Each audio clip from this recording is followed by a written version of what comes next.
পাঁচটার পাঞ্চে যে খবর এই মুহূর্তে দাঁড়িয়ে অবশ্যই গুরুত্ব রাখে, কারণ নির্বাচন গোটা দেশে মিটবার পর এবার বঙ্গে ফের আরো একবার নির্বাচন।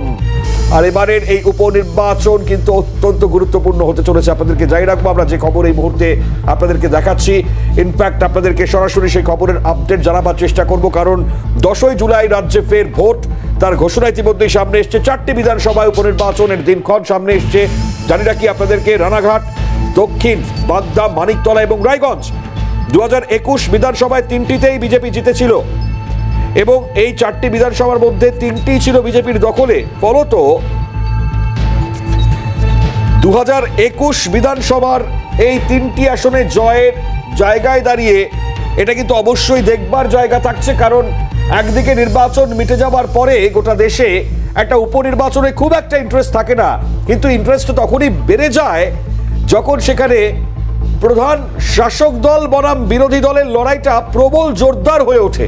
কারণ এই জায়গায় উপনির্বাচনে এবার সমীকরণটা অত্যন্ত গুরুত্বপূর্ণ, কারণ বিজেপির যেমন একদিকে মরিয়া প্রয়াস থাকবে আসন একদিকে দখলে রাখার, আর অন্যদিকে শাসকের নজর থাকবে সেই আসনকে ছিনিয়ে নেবার। ফলত এই জায়গায় লড়াইটা যে উপনির্বাচনের ক্ষেত্রেও হাড্ডাহাড্ডি জায়গায় যেতে চলেছে তা হয়তো বলার অপেক্ষা রাখছে না। ফলত এবারের এই উপনির্বাচনকে কেন্দ্র করে তাই যুযুধান, দুই প্রতিপক্ষই একে অপরকে টেক্কা দিতে প্রস্তুতি নিচ্ছেন। নির্বাচন একেবারে গোটা দেশে শেষ হবার পরে এবার উপনির্বাচনের ক্ষেত্রেই কিন্তু মূলত ফোকাস বিজেপি এবং তৃণমূলের। আপনাদেরকে যেমনটা জানাচ্ছিলাম, এই উপনির্বাচনে কি আসন ধরে রাখতে পারবে বিজেপি, অবশ্যই বড় প্রশ্নের জায়গা।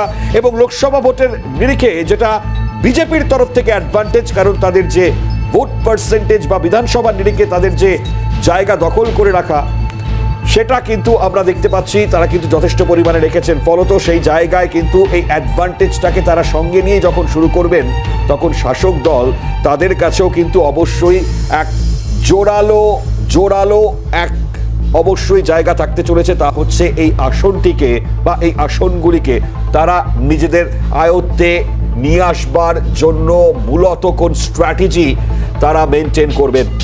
অনেকগুলো প্রশ্নের মধ্যে অবশ্যই এই প্রশ্ন, এখন এই প্রশ্নগুলো অবশ্যই দেখতে হবে আমাদেরকে। যে মানিকতলা বিধানসভা আপনাদেরকে জানাই, বিশেষ করে মানিকতলা বিধানসভা 2টি ওয়ার্ড, সেখানে এগিয়েছিল বিজেপির আসন ছিনিয়ে নিতে কি তৃণমূল পারবে? অবশ্যই প্রশ্নের জায়গা, কারণ এফেক্টটা এই জায়গায় কি হতে চলেছে, যুযুধান দুই প্রতিপক্ষের মধ্যে লড়াইয়ের জায়গাটা কি হবে সেটা কিন্তু অবশ্যই দেখবার। আর অন্যদিকে আপনাদেরকে জানিয়ে রাখবো যে রানাঘাট, দক্ষিণ, বাগদা, রায়গঞ্জ সেখানেও বিজেপি এগিয়ে রয়েছে। ফলত সেই জায়গা থেকে দাঁড়িয়েও তারা মূলত কোন জায়গাগুলোকে ফের ফোকাসে রাখবেন। আর এবার অবশ্যই যেটা মানুষ কিভাবে দেখছেন এই উপনির্বাচনকে, কে কি বলছেন, এটুখানি শোনাবার চেষ্টা করি আপনাদেরকে। দেখুন, হবে আমাদের যে বিধায়ক ছিল তিনি পদত্যাগ করেছেন, যত তাড়াতাড়ি ভোট হয় আমাদের ভালো, কারণ আমাদের উন্নয়ন, রাস্তাঘাট অনেক যে উন্নয়ন হয়েছে, আরও যত তাড়াতাড়ি আমাদের ভোট হয়ে যায়, আমাদের যে কেউ ক্যান্ডিডেট হোক আমাদের কাছের লোকই হবে এবং আমাদের উন্নয়ন হবে, আমরা সেটাই চাই। যে আজকে 2.5 বছর ধরে আমরা এমএলএ আমাদের নেই, সাধনদা মরে যাওয়ার পর কষ্ট পেয়েছি যে ইনি একটা কাজের মানুষ ছিল। 2.5 বছর ধরে আমরা কোনো কাজের লোক পাচ্ছি না। সাধারণ মানুষ আমাদের কাছে আসছে যে একটা এমএলএ সই দিতে হবে, এমএলএ ফান্ডে কিছু রাস্তাঘাট, লাইট, জল, বিভিন্ন রকম অনেক কিছু দরকার পড়ে এমএলএর থেকে। তো সেই এমএলএ যখন আমাদের নেই, আমরা আজকে যেইভাবে 10 তারিখে 10ই জুলাই যে ইলেকশন ডিক্লেয়ার হচ্ছে, আমরা খুব আনন্দ পাচ্ছি। মানিকতলার বাসিন্দা হিসেবে আমাদের খুবই আনন্দিত, কারণ দীর্ঘ 2.5 বছর ধরে এখানে যে নির্বাচন বন্ধ ছিল, এই নির্বাচন বন্ধ হওয়ার পরে আমরা সকলেই জানি যে পশ্চিমবঙ্গ সরকারের অধীনে যে সমস্ত সরকারি পরিষেবার যে সমস্ত কাজ, সেরকম বহুবিধ কাজ, তার 80 থেকে 84টা বিভিন্ন প্রকল্পের কাজ এখানে আটকে রয়েছে। সেখানে স্কলারশিপের পড়াই হোক বা স্বাস্থ্যসাথী হোক, কন্যাশ্রী হোক, রূপশ্রী হোক, হসপিটাল হোক, অ্যাম্বুলেন্স হোক, বিভিন্ন রকমের কাজ এখানে। তারপরে আমাদের এখানে 1200 বাসিন্দা আমরা এই আবাসনে বাস করি। এখানে আমাদের প্রতিনিয়ত সব সময় আমাদের কাজে লেগে থাকে। প্রয়াত জননেতা সাধন পাণ্ডের আমলে যে উন্নয়নের কাজ আরম্ভ হয়েছিল, সেটা উনি মারা যাওয়ার পর থেকে সেটা স্তম্ভিত হয়ে আছে এবং এই বিধানসভা কাজের বন্ধ হওয়ার ফলে আমাদেরকে শুধু অসুবিধার সম্মুখীন হতে হয়েছিল। আমরা বিভিন্ন সময় আমাদের বিভিন্ন জায়গায় যেতে হতো এবং সেই জায়গা থেকে গিয়ে আমাদের সুযোগ সুবিধা আদায় করে নিয়ে আসতে হতো। যে পশ্চিমবঙ্গ সরকারের অধীনে যে পরিষেবার কাজ চলছে সেই পরিষেবা কাজগুলো ভারতের অন্যান্য রাজ্য থেকে কোনো অংশে কম নয়। তো নিশ্চয়ই হচ্ছে, দেরি হয়েছে। আমাদের উন্নয়ন কাজও তো এতদিন ধরে বন্ধ আছে।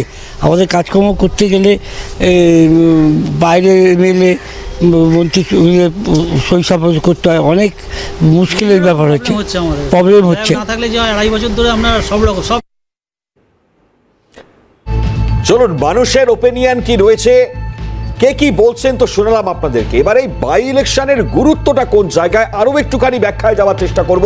আমাদের সঙ্গে টেলিফোন লাইনে আমাদের সঙ্গে রাজনৈতিক বিশ্লেষক ঝন্টু বড়াইক যোগ দিয়েছেন। ঝন্টু দা, সিএনএ স্বাগত।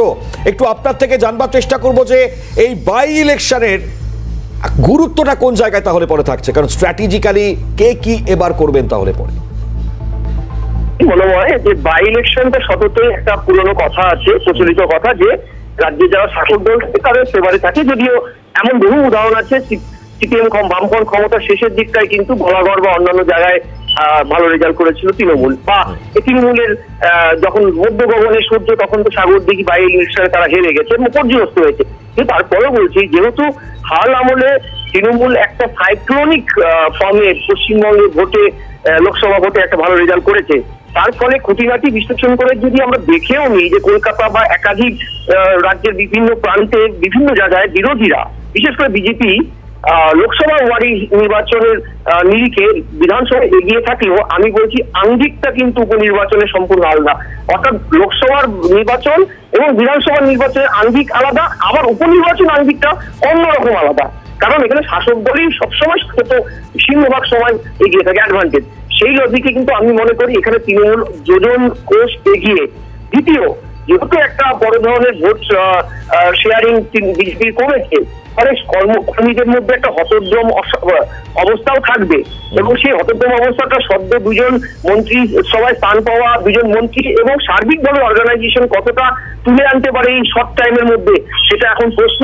কিন্তু সার্বিকভাবে এখনো কিন্তু যেহেতু বিধানসভার আঙ্গিকটা রাজ্যের ইস্যুগুলোর উপরে দাঁড়িয়ে হয় এবং লোকসভার একটা ইম্প্যাক্ট কাজ করবে, যে তৃণমূল প্রচুর বিপুল সাফল্য পেয়েছে, সেই ইম্প্যাক্টে কিন্তু আমার মনে হয় অনেকটা অ্যাডভান্টেজে থাকবে তৃণমূল কংগ্রেস।